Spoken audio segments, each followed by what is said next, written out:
Do you work? Are you retired? If so, when did you retire? And if you're working, when do you think you should be able to retire when it comes to the state pension? The reason I'm asking is because now it seems that the state pension age will be reviewed. The Department for Works and Pensions say that OEPs in 2050 will be worse off than today.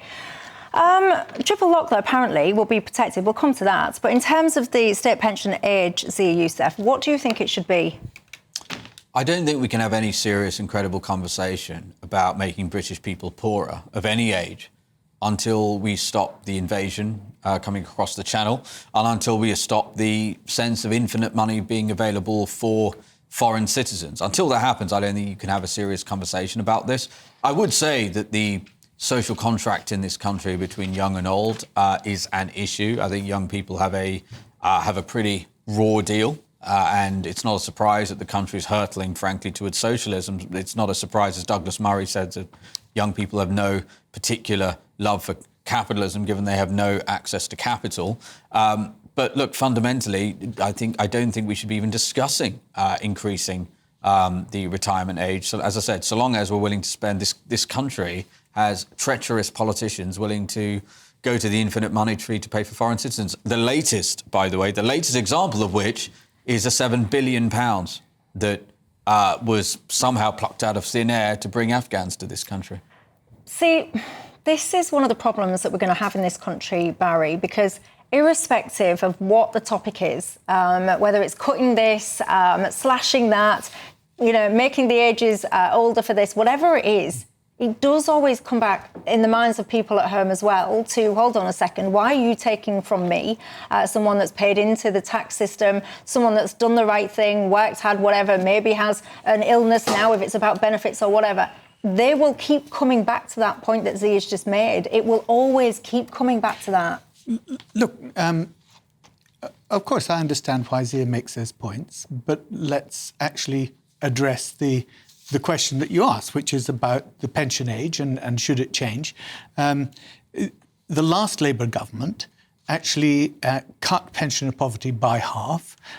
This Labour government has committed to the triple lock, and we've explicitly ruled out any increase in contributions for the entirety of this Parliament. Now, there is a problem with people living longer, and it's exactly what Nigel Farage said. Because Nigel Farage is on record as saying, look, as people continue to live longer, it is inevitable that the pension age will rise. And there's a statutory obligation under the State Pensions Act to keep that constantly under review. That's a statutory obligation. And it's sensible for exactly the reasons that Nigel said. When people are living longer, when they are having more of their working life being productive, then inevitably the money that they earn in their working life has to pay for that extended time that they're not earning in employment. So there's a naturalness about this. But actually, the commitment that Labour have made is a good one. It's not going to see those contributions rise for people at the moment. But I do think we need to look again at what the Conservatives did in terms of channeling people into private pensions. That was a good thing, by the way, ensuring that people did have a pension. Young people should start a pension.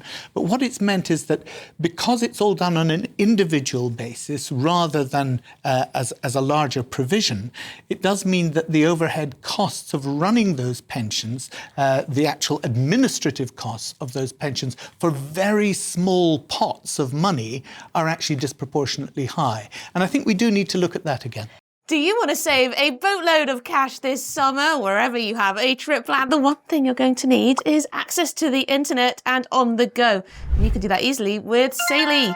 Hit the link in the description to get 15% off your first eSIM plan ready for your trip so you can browse to your heart's content. Saily gets you a local SIM card you can use when traveling so you don't have to pay those crazy roaming fees just to send a message or check the latest news. Now, they've got plans in over 160 countries, 8 regions, so pretty much everywhere, wherever you're going, they'll be able to make sure you're connected. So how does it work? All you've got to do is this. Hit the link in the description to download the app. It will work on iOS or Android.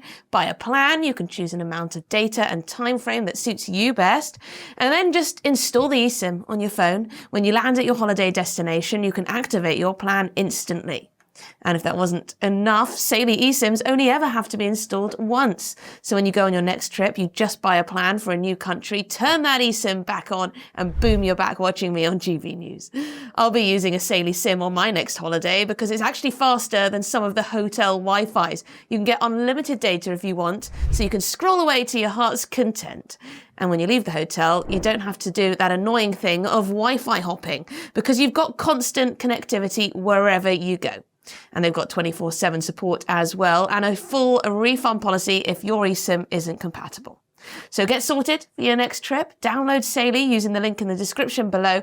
And if you use the code NEWS at checkout, you'll get an exclusive 15% discount on us. So click the link, download Saily, and use the code NEWS at checkout. Do you think the Labour Party failed Waspi women? I think successive governments failed Waspi women. Yeah, but I'll tell you why I asked about Labour in particular, because there were so many examples of Labour politicians saying, if when we get into office, we will remedy the injustice. I can remember pictures of all kinds of senior Labour politicians. I was on those protests myself. I spoke to the Waspi women out on the street. So you're not just talking about Labour politicians, you're talking about me as well, and I own up to that. So do you think you failed them? I think we failed them in this sense. We genuinely believed at the time that we were speaking with them that there would be the funds and the money available to do that. Now, you can see by what this government has had to do, things that it didn't want to do in terms of the winter fuel payments, in terms of the other cuts that they've had to make because of the dire financial situation that the country was left in by the Conservatives. We haven't been able to do many of the things that we wanted.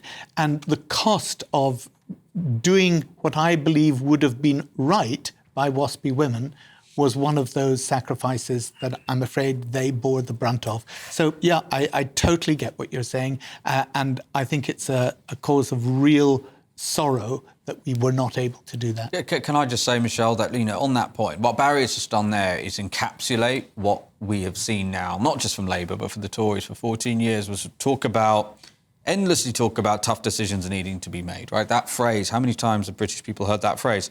But Barry, it was a Labour government. I mean, I know there are treacherous Tories who are responsible for this Afghan scandal, but it was almost at exactly the same time to the day that Rachel Reeves was simultaneously withdrawing the winter fuel allowance from British pensioners who are paid into the system their whole lives, as she was signing off and underwriting a potential £7 billion cheque to basically smuggle Afghans into the country. And this is why we have to keep going back to the point, because, of course, we need to have a conversation about welfare in this country. We need to have a conversation about all of those things. But one cannot do that so long as I said, there's infinite money for foreign citizens and there's no money left for British people. It is the opposite. It's literally the opposite of what British politicians should be doing. And it's why people are so seething, so angry. I mean, you said you were on those protests. I don't know how.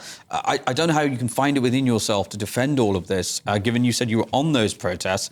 British people who are paid into the system their whole lives being betrayed when that money seems to always be available when it comes to foreign citizens. If that's a commitment that you are making, Zia, that a future reform government, should there ever be one, would actually spend that money and commit that to the Waspi women, then I think they will have noted that, and I've no doubt that they will then Barry, be very here's what we commit to. Here's what we commit to. We will switch off the tap when it comes to money for foreign citizens before we ask British people to make a penny of sacrifice. That's the commitment that we make.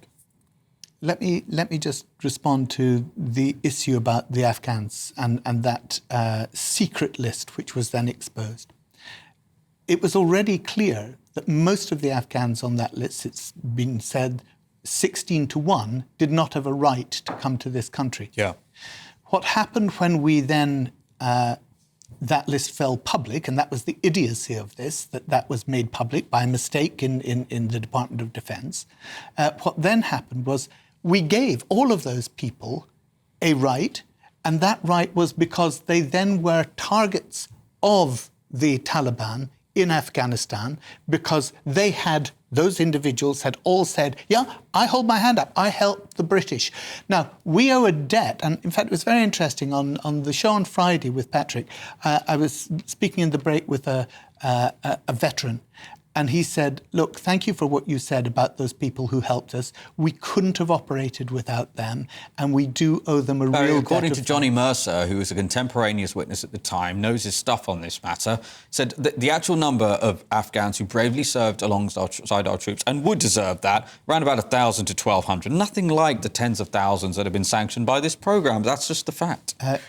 As I said, there were many people who were not eligible to come here.